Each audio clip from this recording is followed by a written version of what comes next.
Welcome. It's the Bison Brothers Basketball Podcast, your number one home for all things Bison basketball. I am your host, Chip Washington, the self-appointed Bison basketball fanatic. Hey, what's up, family? This is Bryan B. Smooth Foston. I love everything Howard. I love everything basketball. We're talking about players, fans, and overreactions today. Whew, can't wait to get it going. E, what's up, baby? Nothing but a little love and try to navigate this timeout that I'm in. Perpetual. It's perpetual timeout. So ladies and gentlemen, welcome to a special episode of Bison Brothers Basketball. You know, we like to bring you updates and recaps every week. This past week, we only had one game, so we're going to talk about one game today. It was a special game. I know that last week we previewed a little bit of it because it was part of Martin Luther King Jr.'s celebration, and so we'll dive into that in a moment. But our brother EWash is perpetually in timeout. He's still getting used to being on camera, so y'all give him some love when you see this. Send him a couple of comments. You know, he just needs encouragement to stay focused. Stay focused. So before go ahead, Chip. I'm just so moved. I'm just saying, I want to thank you for giving me all the skills I need to edit every video we do. So if you ever catch any of his blurps, outbursts, and everything, it's just because I didn't get to edit that part. We try to leave something there to let you know this is hard to do every week. So Chip, you had something on your mind, man. What's going on? I was just going to say, speaking of staying focused, just want to continue to remind everybody to support this basketball program. Support the Dream Factory championship culture. You can do that in so many ways.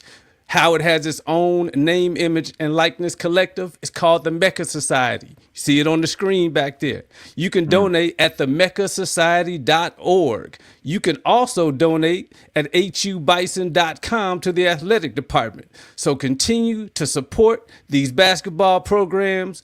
Also, continue to go to the games when they're in your city. You are in for a treat watching both of these teams. And always don't forget, please share, like, and subscribe to the podcast. You can hear this podcast just about everywhere. On YouTube, on Spotify, on Apple, and you can follow us on Instagram at Bison Brothers Basketball. So continue to spread the word, continue to support this program. Let's get into this show. Let's get at it.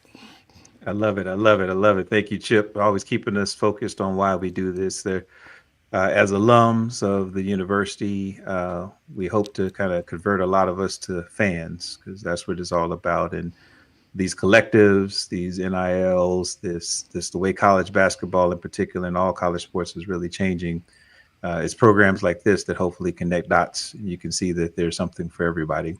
And we'll definitely get into that. So I know before we jump in, because we're going to cover, like I said, the Morehouse Howard game, I did want to say that this, for the season here, this is my first time attending my first game. I know a few episodes into our season, Eric, you and Chip got a chance to see us play Tennessee State down in Atlanta. And so I do hope to provide any color of what it felt like to be in the actual burr for the game. I know we get to watch it.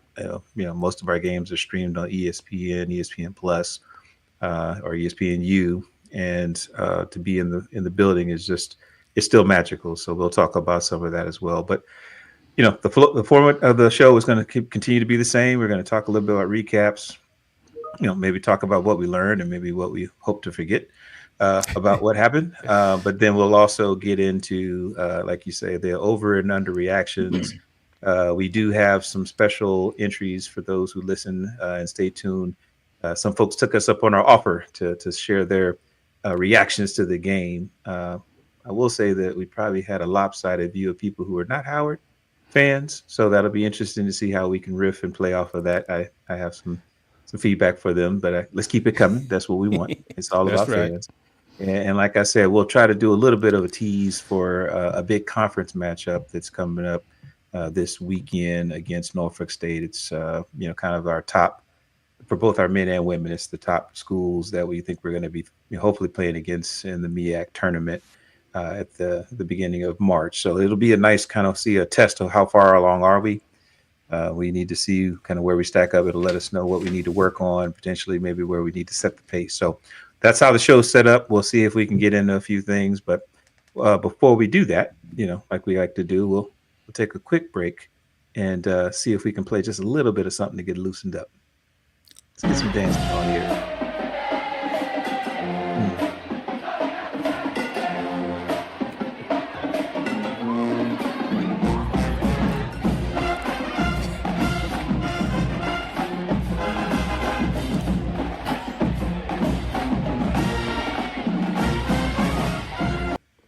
Oh, Hey. oh, I know.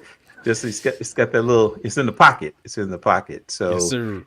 welcome back. To Bison Brothers Basketball the podcast. What'd you say, Chips? The number one what? The number one home for all things Bison basketball. Oh, I still love it. And so we're at the point now where we get into the meat of the show. It's a recap time. As we mentioned in the beginning, there's only one real game of note this week just because of the holidays and school's back in session. And I think that at least for our women, they took a full break. So there's no updates yet until we get back into conference play. But our men decided to continue down the path of playing some non-conference games just to kind of, see what we can do to keep the culture going. For those who don't know, we've committed to playing Morehouse College every Martin Luther King Jr.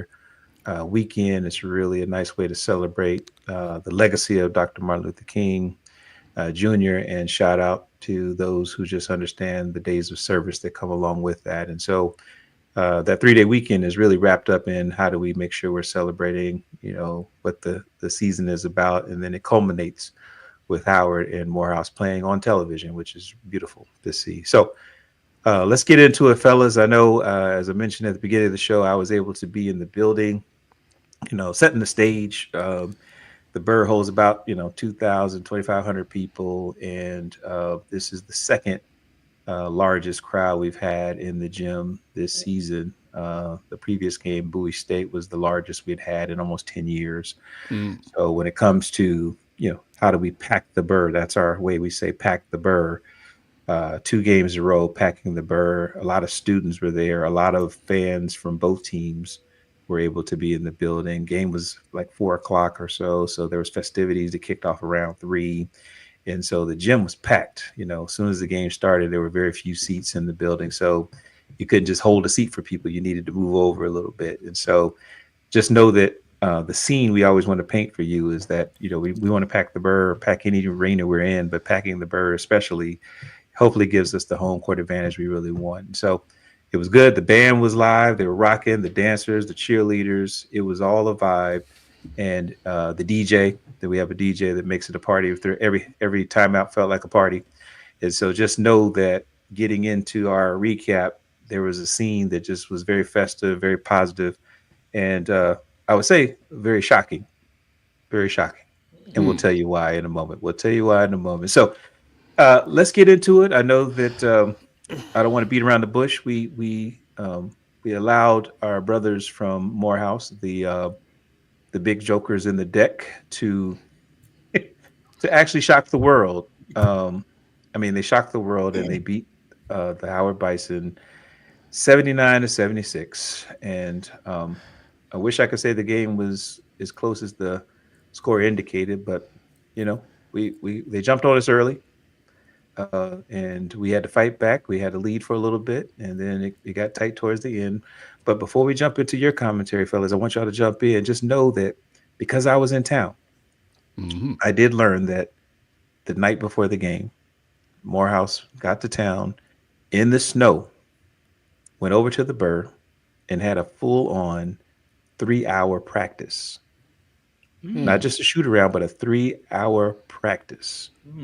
And I was asking the folks that were watching, they said, hey, this is like they're playing for the This is their NCAA tournament, and so they came in focused, probably like they've always tried to be, but they were very focused. So to see what unfolded in the game in live, it just let me know that I heard that they were coming in, and we'll get to why I think they were that way. But what do you guys think? You all were watching it. You were probably taking it in. I know E. I know you got many hats in this thing. So I would say you were torn, but I know you really wanted Morehouse to win. So that's okay. That's okay, because we want fans of the show to realize that you're multi-talented when it comes to cheer for the teams that you represent. But y'all talk to me. What did you all see? Kind of, let's jump into it a little bit. And E, since you went to Morehouse for undergrad, we'll give you the floor. Yes. If you want to go first. No. I'll go last if that's okay. I prefer to go. No. Every time you go last, we have to call timeout. So you're going to go in the middle. You're going to go in the middle, my friend. You're going to go in the middle. Okay. All right. If you can kick us off, and I'll wrap us up on this one. But go ahead and that'll work. We'll that'll get work. Some sandwich there. We'll sandwich this guy. Well, go ahead. I like the context that you gave, because it kind of showed to me, and we've talked about this all season long, especially conference play and some other teams. Like, people are coming at Howard, giving us their best shot, and out the gate, it looked like Morehouse was here to give us their best shot, and they did. So absolutely. They jumped on us. First half was 40-28, and now a lot of that we missed. A lot of 3-pointers in that first half. And of course, being down, only playing 7 players through the whole game, you could kind of see the struggle there as well. Like, so even though I was hyped, and shout out to Calvin Robbins for getting the start, shout out to KB for starting Calvin, that's because I was looking for more minutes from my man from Chicago, but I could still see he's still processing the game in terms of, okay, I got the ball, what do I need to do? And so that's only going to get better as he gets more time. But, in terms of the flow of the offense, you could see the struggle to get points, in the first half, because the offense just looked disjointed. And, with us not hitting the 3-pointers, it added to the calamity of a disjointed offense for the first half. And it didn't help that Morehouse was shooting the lights out as well. So so that was kind of like the first half. So I watched the second half again, or at least most of the second half, to really try to kind of break it down. And it's the whole cliche of you live by the 3 and die by the 3.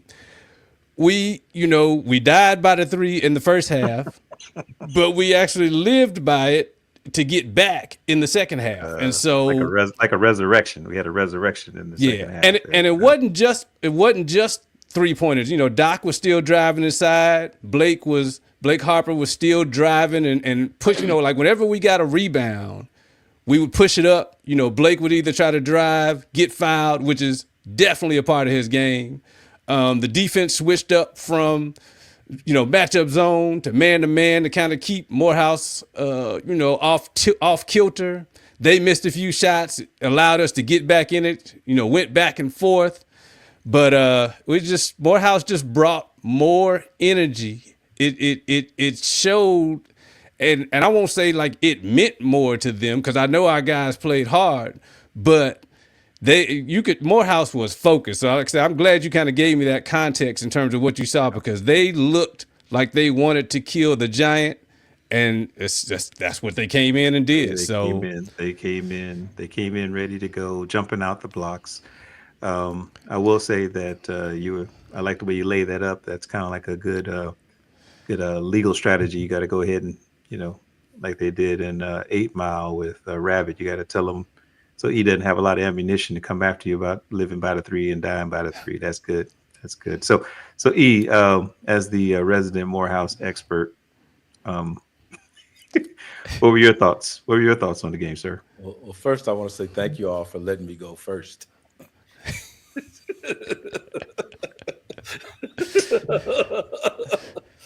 It's this dude. It be your own people, man. It be your own. I sounded so great with that analysis that you know, my ventriloquist over here let me do. I don't know. My earbuds are telling me there's a beeping sound. It's a bus driver. But so the question, I kind of would like to lead with a question, which is, you know, one is this going to be like a home and home, meaning the next time they play them, will it be in Atlanta or it's going to always be in DC? It's a great question. So we'll have to ask the coaches when they we get them on the show here in the next couple episodes. I believe because of the access and whatnot, Morehouse tends to just travel to DC. So I don't think it's a home and home like that. Okay. The way it's positioned, it's kind of right in the middle of conference play for both of us. So it's actually, I think, easier for Morehouse to come up and play, and we have everything set up that way. So it's previously we used to host the game, and I don't know if you remember this, E, but we had Notre Dame as our matchup, and we played on like Fox Sports. Oh yeah, I remember. I saw that game. And we almost beat them. Yeah. And so, having non-conference games against teams we thought were, maybe a little bit higher up on the food chain, and us playing, we play pretty competitively when we play at our full strength. It's like, hey, we don't want to, people don't want to be the ones to get shocked by Howard on national television. And so we flipped it around and started playing Morehouse. And so it will definitely be, I think, a game that we just host. That'll be a host game for us. Yeah. And go ahead. No, go ahead. No, I was gonna add just a little bit more depending on how EWash goes with his analysis. But the other thing I kind of noticed too was Morehouse was hitting some dagger threes in the second half as well. As I was watching those shots, I was like, E wouldn't like that shot, but they were draining them to kind of regain the lead. So they lived by the three for the whole game. So they did. Okay. They did. Okay. They ran a pro style offense that was pretty impressive. I believe it was Gray. I can't remember his first name now. The guy who had the high score for 22 points. He was literally running a pick and pop from the top of the key, and he would just set the guy up and get the guy he wanted to go against, and he would shoot the three on him. And I said, when he made the third one, I said, you probably should stick that guy. You might want to put your hands up there. Put your hands up. But yeah, I think they shot well. That was the deal is that it was really good shooting. Morehouse is, I think their conference schedule or its conference record says they're competitive. So, what I love about basketball is that it's not about the conference that you're playing in, or even what people think is a lower tiered conference. It's 5-on-5. You got to still play. And so if you got five guys that show up and you got to go against somebody, whoever's playing well and got the hot hand, that's going to make it interesting. So, but yeah, E, you're up now since you deferred most of your commentary to would you say ventriloquist? That was no, because I was going first, Yeah. We were going to put you first. So what else did you have on your mind, sir? So this leads to a second question for both of you guys. What do you feel like is your sort of your perception of Morehouse's basketball resume or legacy, or what is your impression of them? Since you mentioned the tiers and that kind of thing, and with respect to them, the level of opponent they were. I'm just sort of trying to get a sense from both of you. What do you know about them from a basketball standpoint? Well, I'll for me, and this is kind of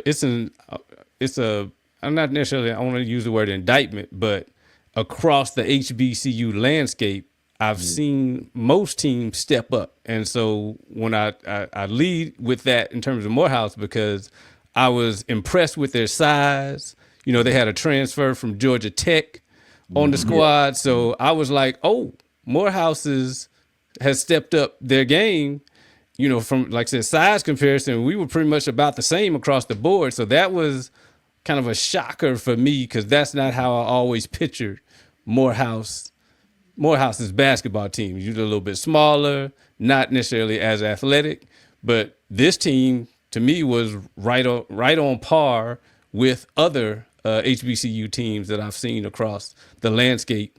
Transfers, size, athleticism. So, looks I like buy more. that. Yeah. I buy that, Chip. I think that I don't have a really good history of the team prior to seeing them over the last couple of years.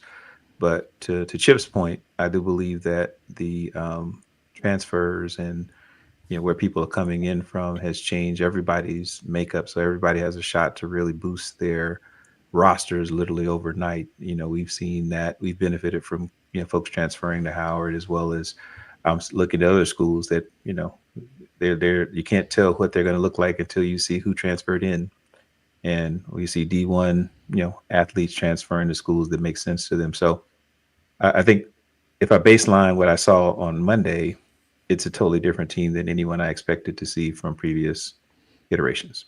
Okay. Well, and so again, the reason I ask it that way is because Morehouse has actually been to the Final Four. This is kind of like in the 90s. They kind of traditionally win anywhere between 18 to 23 games. They actually have a pretty decent basketball legacy, and it's not just the past. I would say within the last 5 years, they had a player. They won the SIAC. They hosted a regional, because the format's a little different for Division II, but they actually were a number 1 seed in their region for the NCAAs for Division II, even though they lost the game. And they even hosted the ESPN was there, and they hosted the dunk contest at Morehouse. And I'm saying all that to say that it's it's kind of like something Bryan alluded to.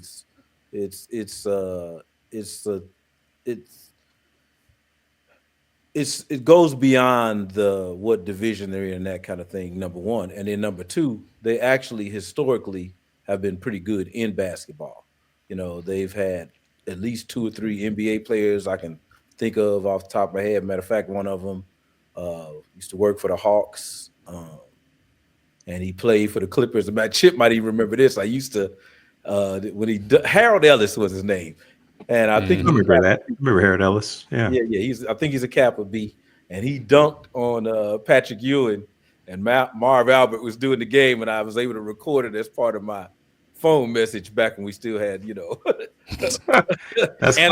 voicemail and stuff. So I was like, so you call my phone and be like, and Harold Ellis from Tiny Morehouse College gives the facial to Ewing. That's awesome stuff. But and actually kind of the other thing that it kind of put me in the frame of mind of, Chip appreciate this also, because being from Chicago, we used to go to Chicago State, but Chicago State was NAIA, right? And there was a couple of basketball players on my floor this particular year, and I was trying to explain to them, hey, just because it's an NAIA school, man, you can't go down there and think, we NCAA and this and that, blah blah blah.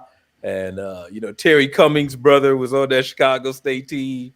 There's another kid that made the Mavericks that they had never heard of, and this and that. And I was trying to hey man, I'll be there Christmas anyway. So, I would just humbly suggest that you don't take them lightly, and they got blown out the water. So, I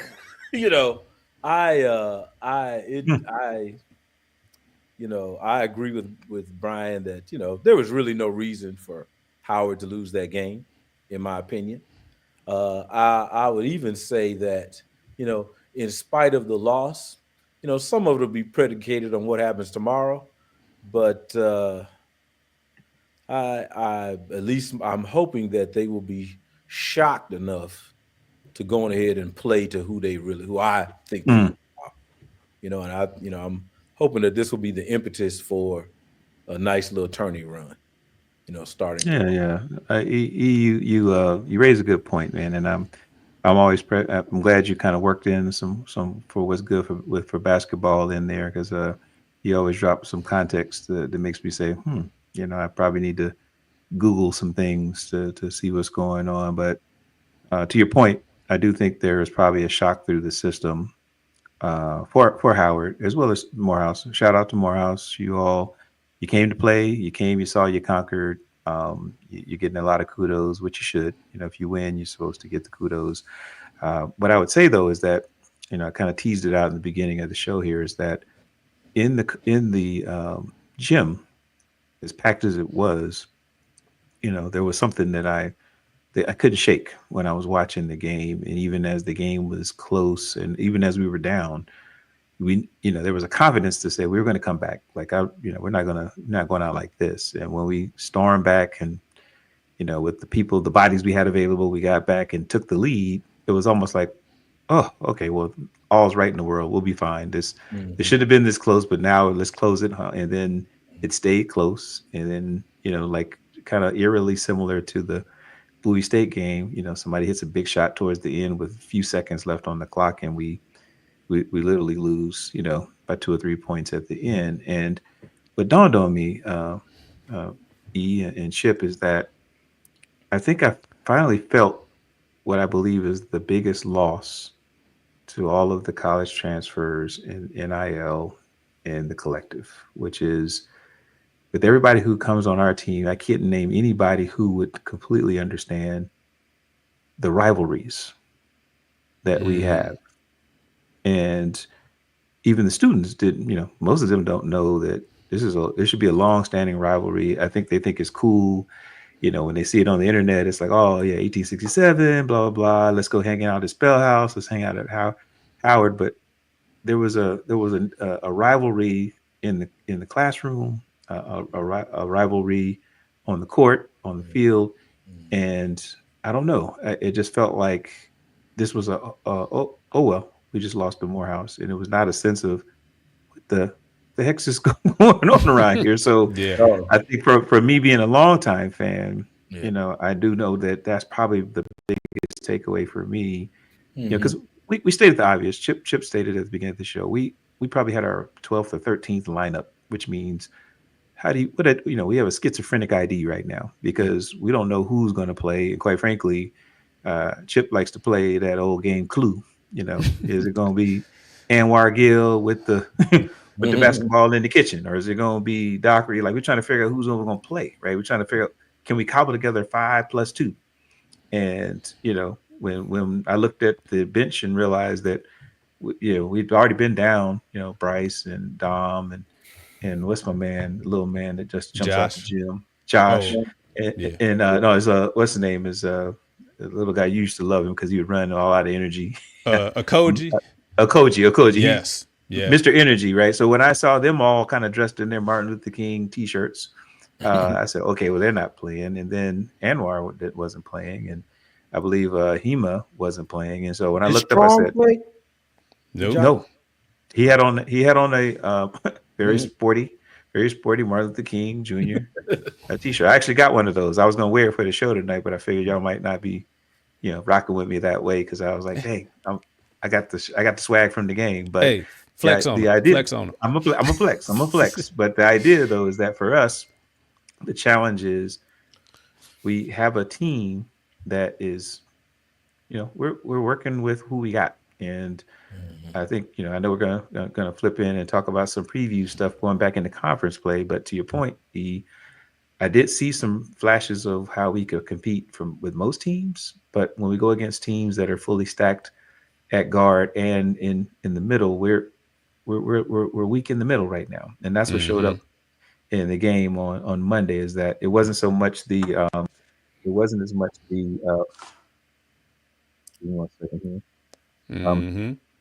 It was one of those things where for me it was a matter of, hey, when we don't have the strength on strength, and people realize that, we figure out how we can combat this. So we'll talk about that in a minute. But overall, I think the big thing for me was that the game was competitive, and it was more competitive than we took seriously. I think we got caught twice where we thought that, looking at the record and maybe looking at the scouting report, we said, this is the team. This is a lesser team. And I always said, if you don't play as though you respect the opponent, something can happen. And I think there's also a toughness thing. And I was talking to a couple of coaches after the game and said, I'm looking for where toughness is going to show up in our identity, because right now, we got guys who can score. We got talented scorers. We still got some of the best shooters. We had off night. Yeah, we like 16 shots from the three-point line. That's uncharacteristic for us, but it can happen. But at the same time, we didn't seem tough. Like we didn't take it to the hole like we meant to. Like, hey, we got to take it to the hole every time and just say, you got to stop us. And we have enough size to do that. But when I didn't see that happen, and I was like, what is going on? And that's the came back to me that, well, you guys aren't taking this seriously. And this is a rivalry. This is a rivalry. Yeah. This is a rivalry. So the only pushback I would kind of give a little bit is, Chip mentioned earlier that, and I wasn't sure if he was talking about the second half, but, when Harper started going to the free throw line, and some of it I'm getting a little confused because sometimes we text during the game. The people watching don't know that, but, we're texting during the game. So, I can't remember the source of it, but I distinctly remember making a mental note because I remember Chip kept saying, oh, yeah, well, they get to the free throw line now. That to me, that goes right back to the Bowie conversation, whether we agree or not. We were still talking about, hey, well, the way that you get to the free throw line is by going to the basket. And that sort of, to me, continues to undergird my argument of inside out, not outside in. And then I even looked at I don't know how much time we got, so I'm kind of might be getting a little ahead of myself here because in my notes I also wrote that the women only shot 25% from three, right? But to Chip's other point, but they're trending up, right? Sure, and, sure. They're spreading the ball around. Destiny didn't even lead them in scoring. I'm like, okay, so they seem to be, in my mind, applying what I'm saying, and I am saying that moving forward, if we are missing these people like what you're talking about, B, and we don't have the inside this and that, blah blah blah. Yep. I don't want to see us get into the trend of starting out shooting threes, which is what they did at Bowie and Morehouse, right? Even if we have to do whatever that weave offense is, you got to do something to start incorporating some of these other people, these other names we keep talking about. Taiwo, Hema, what's the just something. I'm sorry, guys, but something where okay, man. It's okay. Something where we can develop some different trends. If we have depth issues now, we got to start incorporating some of these other people so we're not trying to do it at the most critical part of the season. So I think we shoot well enough. That's not going to be an issue anyway. But if you start like what she was saying about Robinson, you start trying to incorporate different people in at a different aspect of the game, then it won't be new to you in another month or so when you need it to be a little more on autopilot, I guess is what I'm trying to say. Yeah, no, I think you're right. And I'm gonna get to Chip here because I agree with you that the identity of how our team comes together is largely going to be based on who's available. Where the war of attrition on availability is starting to weigh its head. It's always been there. It's been there all season. I think that the positive of us losing, and there's very few positives about losing, but the positive is that it has been able to, it's been giving us a chance to let some of the players who normally are way on the end of the bench, and we trust them to give us maybe 3 or 4 minutes a game just to kind of rest people. They have to play longer minutes, and this is giving them some confidence on how to maintain their focus for longer stretches, right? And so that is going to be something we look forward to as we get back into conference play. Not excited that we have to face up with Norfolk right away after this little stretch where we were trying to figure some things out. But like I said, the Morehouse game itself, it was shocking because I wasn't expecting it. But when I saw how they played, it's the same thing we've been saying since we've won multiple championships, is that we should expect to get the best shot from everybody. I don't care who they are. I don't care what conference they're in. I don't care if they don't get to play anybody else at a D1, whatever level. Every time they come to see Howard, we should know that expect their best. And what I can tell you is that even if our shooting is off, man, people are shooting lights out that have been coming to us. I mean, you know, when I looked at the stat line for Morehouse and they were shooting threes at a level that they don't normally shoot, but they were like, look, they thought they had to shoot threes because they know we shoot threes. They came and said, hey, if they hit those threes, we got to hit threes just to stay with them. They didn't think they'd be up by 17 early in the first half. They thought we're gonna need to hit that many threes just to keep it close. So just know they did their film study. They said these guys can shoot. We got to shoot with them. We can't play 2 to 3 because that math don't math. But at the same time, when they come out ready to go and we're literally still trying to figure ourselves out, it doesn't help. It doesn't help. But for me, the positive is we know we got to work some guys in. So when we get into the next set of conference games, I'll be looking for how we can adjust, and there'll be some fun trying to figure out how these matchups how we can leverage them. The other side of the ball, though, is what I'm paying more attention to because we have to save our legs a little bit more, and we that's where matching up from a zone perspective and making sure we play man, we have to give it in spurts where we get timeouts behind that so guys can catch their breath a little bit because what I saw last game was we were strong even coming back for about 36 minutes and then it started looking like we were running on fumes a little bit, and that end of those last 5 minutes make me nervous because I'm like, yeah, we're winded. We're not making all the best decisions right now. But like I said, we lost one of our better ball handlers with Anwar Gill.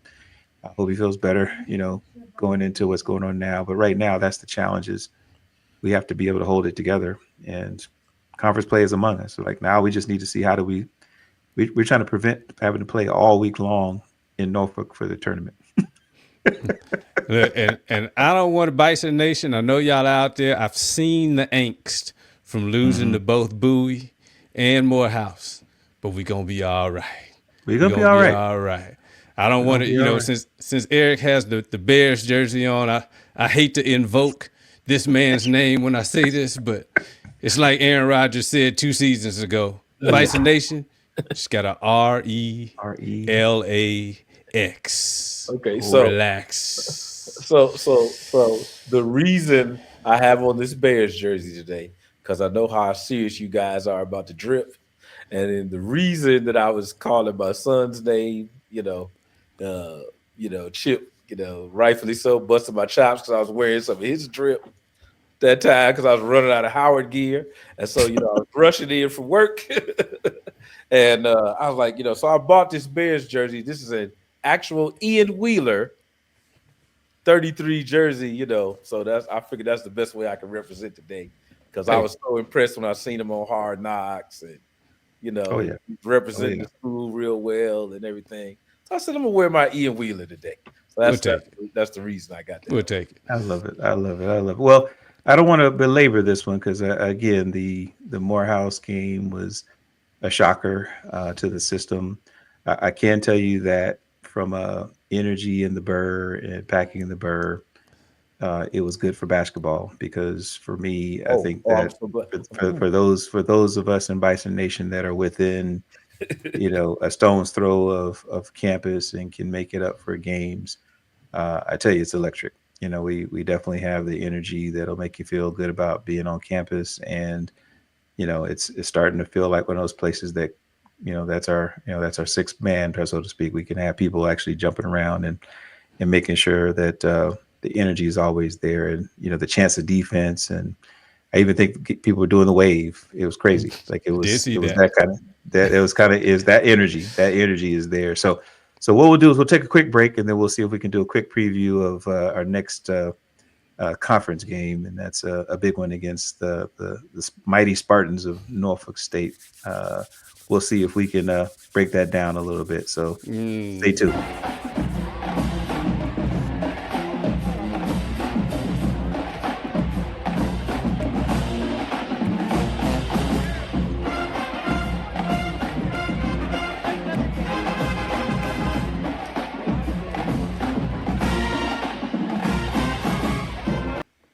Yeah,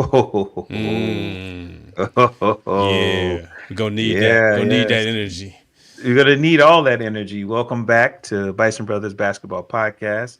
We have the host with the most, Chip Washington. He's been single-handedly growing our Instagram following. If you're in the Instagram community and you're following it as following us at Bison Brothers Basketball, please thank Chip for reaching out. He's got everybody partnering and collaborating. He's the guy, the host with the most. Appreciate you, brother. We got EWash, who he has esoteric references to Howard. So he's very, for those who don't watch us, you listen to us on Apple, just know that we're making some interesting references to his Bears jersey because it happens to be a guy from Howard that wears that jersey when he plays. So you got to know. He always kind of brings the historical reference point that makes you say, that is Howard. That is Howard. And I'm your boy, B Smooth, just trying to see if we can keep our love of basketball in front of you. We're trying to create fans, and not just fans that attend the games, but fans that support the team in a way that's meaningful,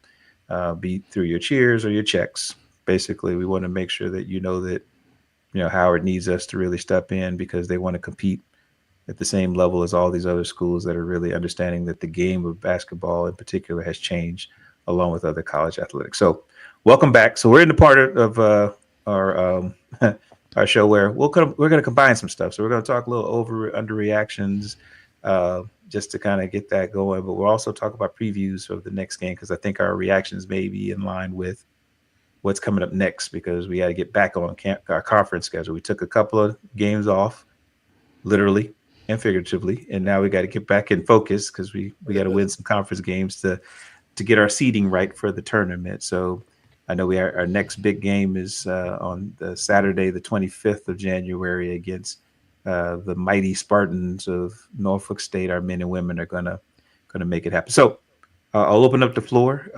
If you guys want to kick in, Chip, you want to start us off with some of the looking ahead and maybe some reactions to that. I know you posed a question in the production meeting about potential lineups, so maybe you can kind of get us going there. Perfect segue because I wanted to ask in the spirit of EWash. Let me ask y'all some questions because I'm really perplexed, and I know Bison Nation probably thinking the same thing. So we only got, at least on the men's side, we got 7 players. We had 7 players at the Morehouse game. I'm fully expecting we only gonna have 7 players for Norfolk on Saturday. But with that being said, what can we do? What kind of offense? What can we run? E in the last segment, I know he kind of mentioned, maybe a weave, but you got to think about who can handle the ball.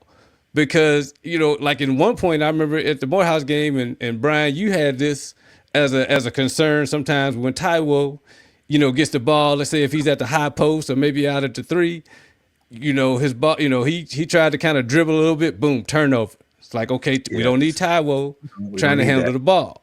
We don't need that. Like I'm looking, especially EWash as the hoops aficionado. Like we got Marcus Dockery, Cameron Shockley Okekee, Blake Harper, Jaron Johnson, Calvin Robbins from Chicago, Kenwood, Io, Taiwo, and Miles Stewart. So with those 7, what can we do if we got the EWash? We got to go inside, the outside. Like for me, I think we got to have, Blake has to keep pushing himself in the post. Like I think he's going to always kind of, if we got a break, with the rebound, I can see him still, no matter who we're playing, leading the break, trying to push the issue, getting fouls on people as he's going to the basket. And I see him still in the post. He makes good passes, good decisions. I know they're going to be a little rougher with him probably, but I still like him. He's still, getting to the post and occasionally out to the 3-point line for a 3-point shot. But I'm really concerned in terms of what can we change up? Because, we might want to run a pick and roll, say with Doc and maybe Blake. But, you might not be able to run it with Taiwo because he might not have the handle skills to roll to the basket. But I'm going to throw it out to y'all. What do y'all see with those 7 players and the skill set that those players have? Like I see ball handling, say, with Jaron Johnson and Dockery.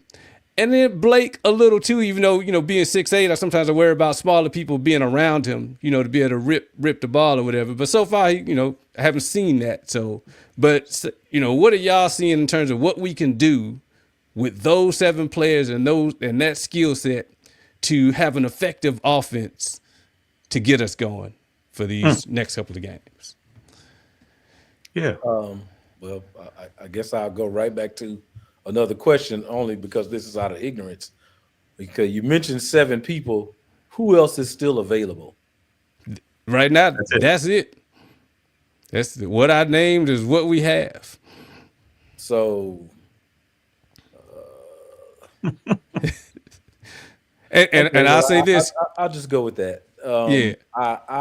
I think then, and I'm just kind of throwing it out there and I'll even invoke somebody that Coach would love, which is Grant Hill. Right? Grant Hill's a 6'8" person who can distribute and and on and on and on, right? So I don't think that Blake Harper would have any issues with pressure personally, especially if he's a DMV kid. I don't think handling is going to be an issue. I think with his size, at least, then you have somebody that can kind of pass over traps, that can make it easier to do an entry pass to a big guy than somebody small trying to do it. Now, again, I'm not going to act like I know more than Coach KB or anything like that. But, if you're asking me what they could do different, that's something they could do different because Hema, that's the name. Isn't that his name? Hema. Mm-hmm. Yeah. On the bench. Is he out? He's not hurt, though, right? He didn't play at the Morehouse game.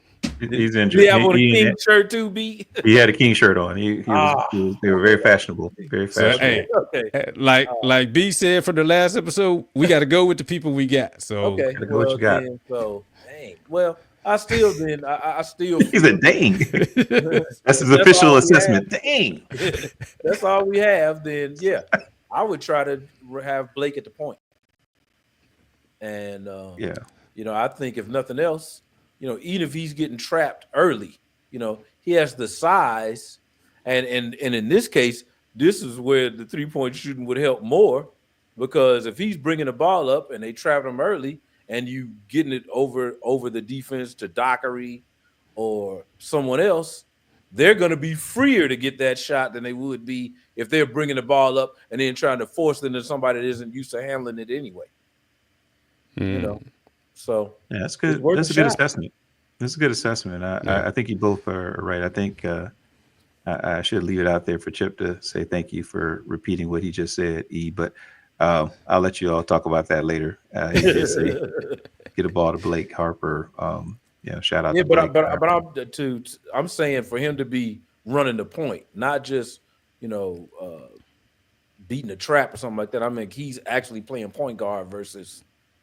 Yeah, well, I actually agree. I agree with both of you. I don't know if him handling the ball every time down the floor is where he's best suited, because again, we're talking about managing legs and energy, right? So I do think that you both are making a good point that the offense should run through Blake if he's kind of a point forward kind of deal, where they get him the ball and let the offense start with him. He has a really good eye to, he was getting a lot of assists where he can see who's open. He was given.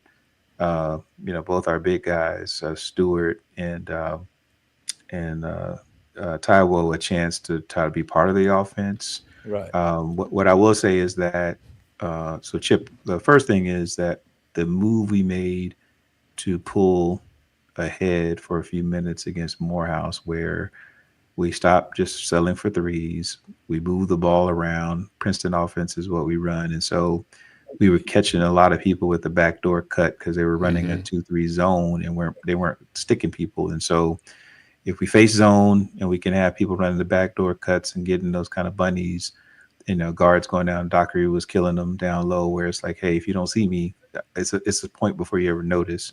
They still can run that. I think that instead of stopping with moving the ball around and finding the open three, everything should start in the basket, gather fouls on people early.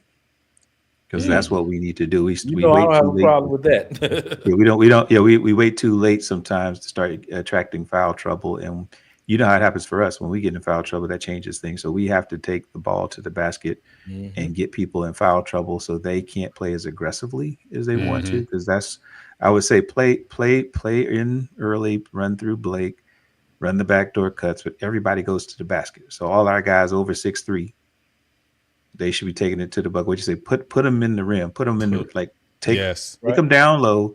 Everybody should take it down there because you can get a foul, go to the free throw line, and hit your free throws. And guess what?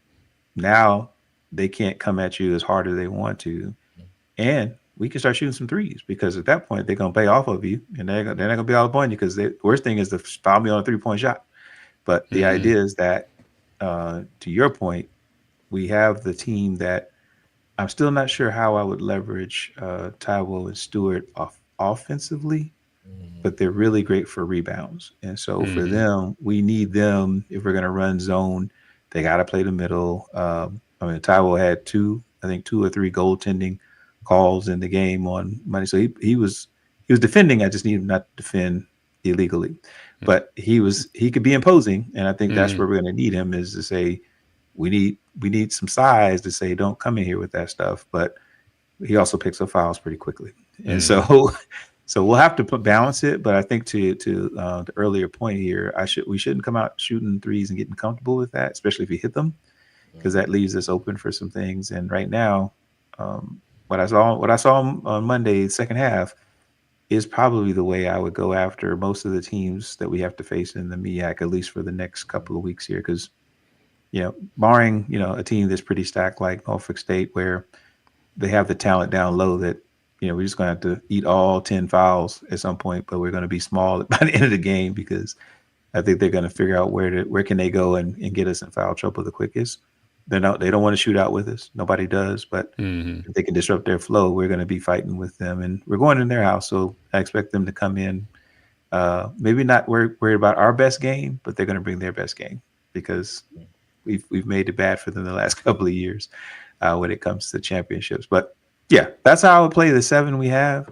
It all kind of takes a side. It takes a turn left if we get anybody in foul trouble early, because that changes the math. Because right now, that's my concern, is that we have the talent. Shockley-Okeke and all those guys can play. They can play. It's just I think they're used to being kind of role players, and we probably need them. I need them to show up like the dogs, where you can't tell who's going to take you.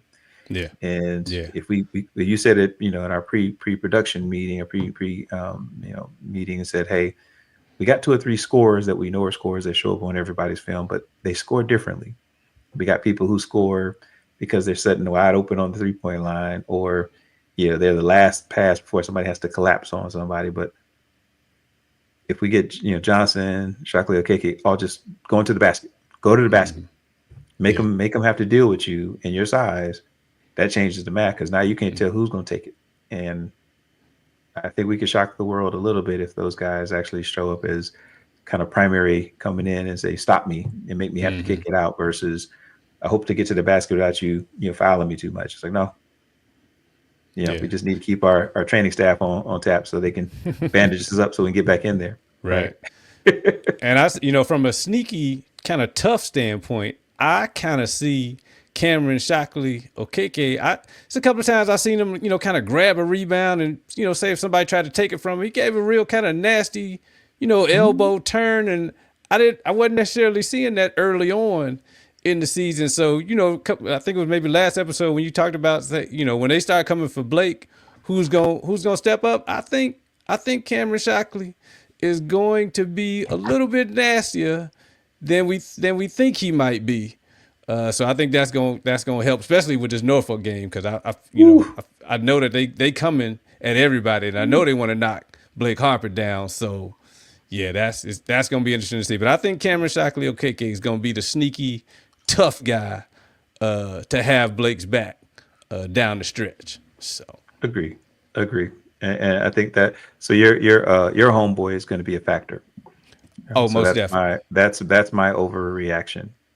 When he threw that tip dunk in on Monday, I said, Chip's been talking about this. He brought some excitement. It was electric, and he got everybody else trying to dunk on everybody. And I said, okay, so this guy is he's the closest thing we have to Bryce Harper in terms of somebody who's looks like he's a little undersized, but when he gets in the paint, he's a grown man. He's like a grown man out there. So I expect him to be. If I was, what would you say? I'm not as smart as KB on this basketball thing, but I would run a play as soon as I could, back screen and let him go up and just yam one from an alley-oop perspective. Just let him know. Let him know. Look, as a matter of fact, we had one fast break with Dockery when he came in for the layup, but he could have thrown it off the backboard for Calvin to get it. I'm like, Doc, if you got a chance to let Calvin go up, man, go and give him that. Go and give him that deuce, man. Put him so he can do his thing. Eric Pipols, the fan that had the overreaction from the last episode, he actually gave Calvin a nickname, which I kind of liked. Dunk Master Flex. Dunk Master Flex. I was like, Calvin, that might stick. It's the goggles that might stick. So get a few more yams at the rim. Dunk Master Flex for that might stick. So, well, I'll tell you what, and this goes to your point, man. We have to show some signs of life on toughness down low, not just from the defensive side, but like offensively. It's like, oh, you guys can score inside, and I think that to your point, we have to have balance. Like if it's not that 3-point shots are bad, but if that's all you can do, at some point they don't fall, and now you're like chasing the ball down back the other way for trying to stop a long rebound. But if you got somebody who can at least make it interesting down low, maybe gather a few fouls, go into the bucket, I think we can do it. Like I said, I'm excited to see how that works out. I know they've been trying to work on a few lineup tweaks based on what we have, and I know for me, how we use our big man will be something I'm looking for, because they've been fillers before. They've been fillers. They've been, hey, we need a few minutes to rest somebody. Go in there. Are you good? Okay, come on back out. Right. So now you're like, no, go in there. I need you not to turn the ball over. I need you to hustle. And if I'm going to get you to play some offense, I'm going to try to put it as close to the basket as possible. So you just stand there and make the layup or dunk it. Right. Yeah. That's kind of where we are.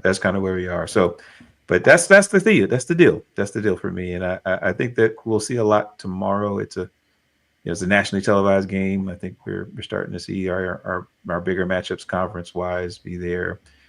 I will say that, I for one am excited about the game because getting back into conference mode, I'm hoping that we do click back into, okay, we got a mission here to get back to the tournament and see if we can, win a third championship.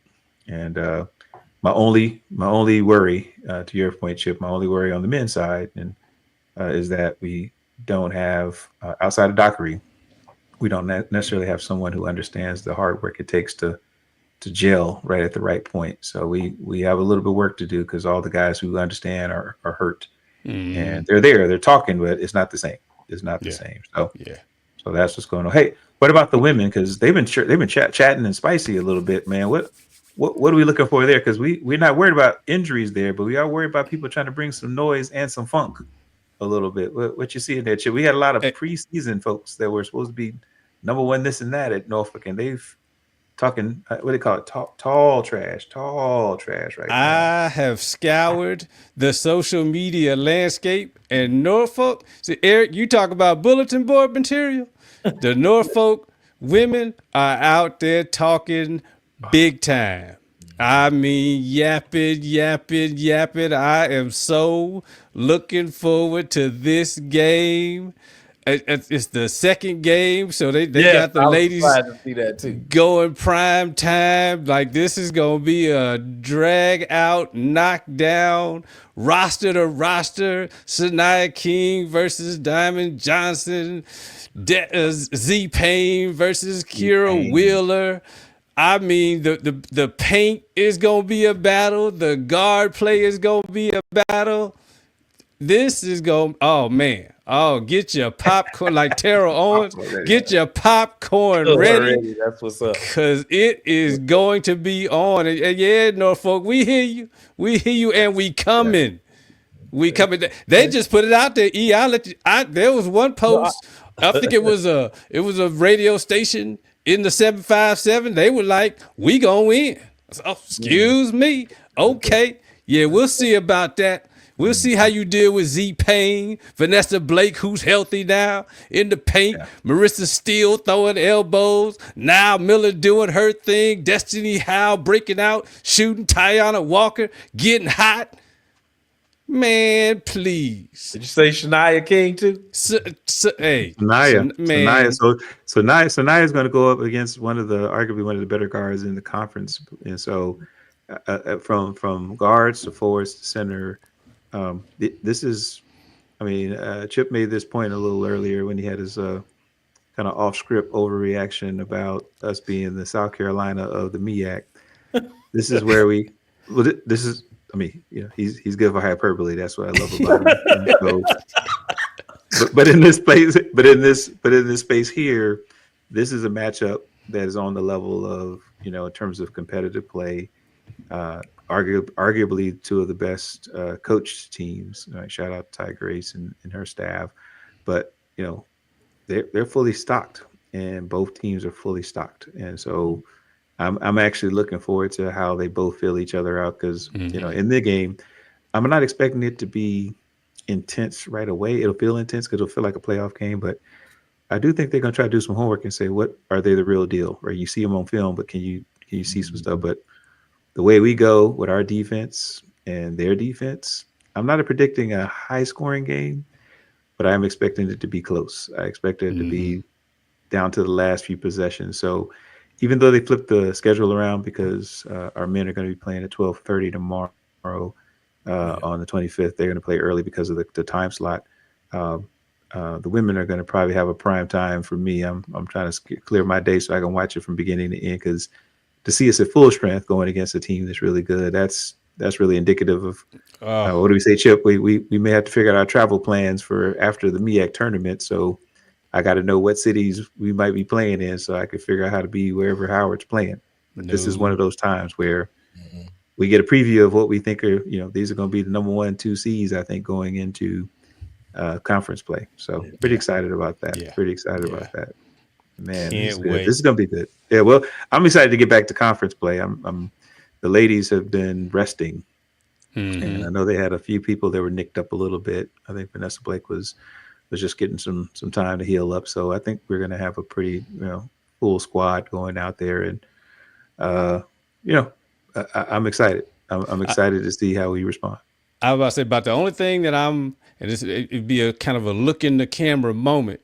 And so I love Nile Miller's passion, right? But what I'm worried is they going to try to goad her in getting her out of herself, right? So I don't want her to diffuse her passion because I think that's what makes her special.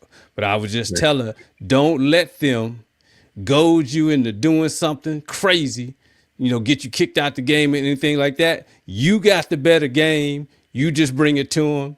Stay calm. Because I've seen Norfolk play. Like they like to, you know, they make a big play. They all up in your face and they yapping. Chirp. So now don't let them get to you. Just keep playing. You'll be all right.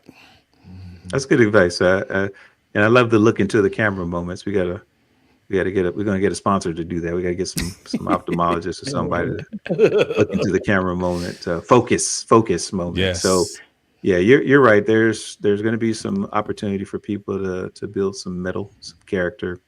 I too think that the women's team is poised to show where the toughness meter is going to show up for their identity this year. We know they're tough defensively, and they can score when it's time. And you know, I think there's going to be 2 or 3 folks that are going to need to score at a high clip for this to be a close game. But there's also the toughness thing. To your point, if they know they can get people out of character, they're going to try to do that.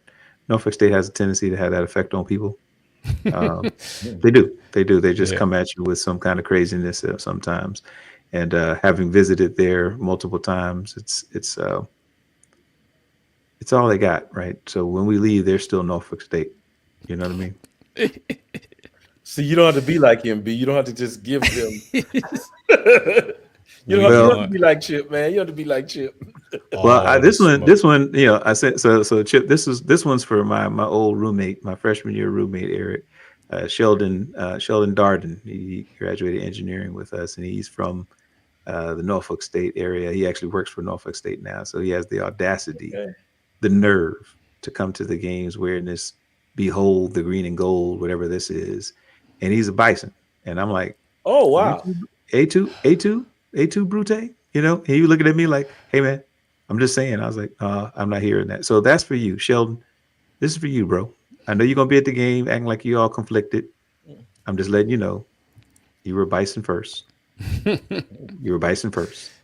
And even though you hang out at Norfolk State, you're still a Bison. All right. So it's more love for them than I'm letting them know. And I said what I said. They're still Norfolk State. At the end of the day, they're still Norfolk State. So the views of Be Smooth at me. Trying to unify the country.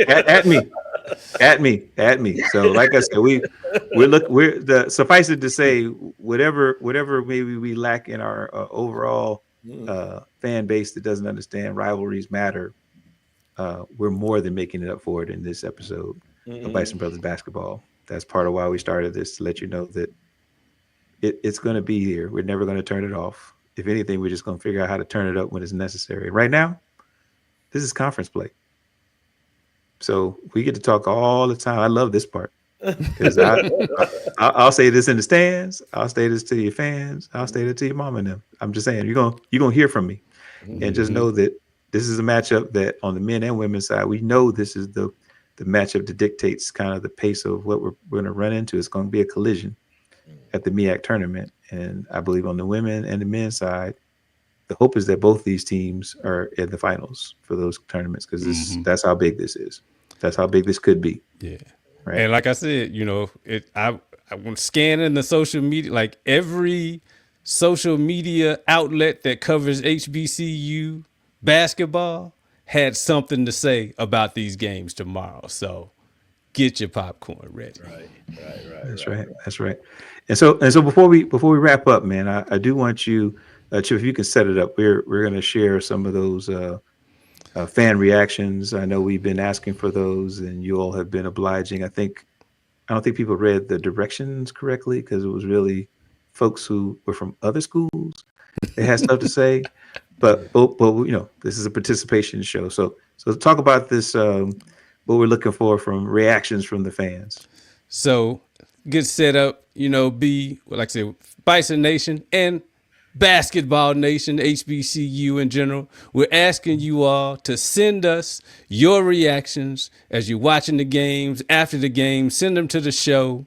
You can email us at bisonbrothersbasketball@gmail.com, or you can upload it on your IG, on your Instagram, and tag at Bison Brothers Basketball. But give us about a 30-second or less reaction to the game, overreaction or underreaction of what you see. And so what we saw this time, so we appreciate those fans that are watching, that submitted, and it looked like the SIAC, they were getting beside themselves. Like you had Morehouse people talking smack, which you'll hear. You even had Tuskegee people coming in here, SIAC, talking smack. So, I get it. Hey, SIAC, you came in, you did what you had to do. We appreciate it. But, we'll be back. Check it out. Check it out. We're going to run a few of these for you. Enjoy. And like I said, the heat's never going to stop. So shout out to Booker T. Washington. Shout out to Martin Luther King Jr. and any other famous people that came out of Tuskegee and Morehouse. Is this recording? What's up, man? Check it out. Hey, man, Chip, so your 20 minutes, 20 seconds. I'm going to take 20 minutes. Look, Chip called me, said, Jay, Morehouse is playing Howard. My brother went to Howard in dental school in Morehouse undergrad. And since I'm class 92, that's how I say the DMV too, 92, I said, okay, let's do it. I'll do your video. So, real quick, I didn't know that Morehouse and Howard played or were in the same. I didn't even think the house was in the same league as Howard. So I'm glad we're playing. And guess what? My frat, Cedric Taylor's son, Cedric Taylor III, is balling for Morehouse and help serve you foods. And he's I'm telling you, man, I'm about to from Philly, eating a Philly cheesesteak. Mom's from DC, so the Commander's gonna tap that ass, probably go to the Super Bowl. But anywho, so I was happy that Howard succumbed to Morehouse in basketball, because I'm usually seeing Howard whoop up on Morehouse playing football. My brother went to Howard, so I'm a HU family, but I am the house. So yeah, man, enjoy. You brothers have a good show, and love from the West Coast. The house, greatest school in the world for black men. Well, Howard and Morehouse played in a thrilling MLK Day Classic, with Morehouse, that SIAC juggernaut, coming out on top. On February 15th, Morehouse and Tuskegee will play for the Bison Bowl Championship in sunny California. Either way, one of these SIAC champions, Division II teams, will be the winner. All right. Okay. All right. And we're back. Hope you enjoyed those overreactions. Please remember to send them in, tag us. We are trying to build the HBCU fan base and Bison Nation as well. So we're looking for a few more submissions, especially now that we're back in conference play. So show us your reactions. And with that, I would like to ask Chip to close us out tonight, man. Hey, Bison Nation, we always appreciate you for watching the show, talking about the show, sharing the show. So we just encourage everybody, keep telling everyone about the podcast. This is the Bison Brothers Basketball Podcast, the #1 home for all Bison basketball related matters. So share this podcast, subscribe to the podcast, like the podcast, send us your reactions, over and under reactions to the podcast, and always keep supporting this championship culture. Keep supporting the Dream Factory. You can do that by giving to Howard's Name, Image, and Likeness Collective, the Mecca Society. You can do that at themeccasociety.org. You can donate to Howard, the athletics department, at hubison.com. Please keep going to the games. If you're in DC, pack the burr, support this championship culture, and let's get it in. And we're going to close this out as only we can do at Howard University. HU. You know.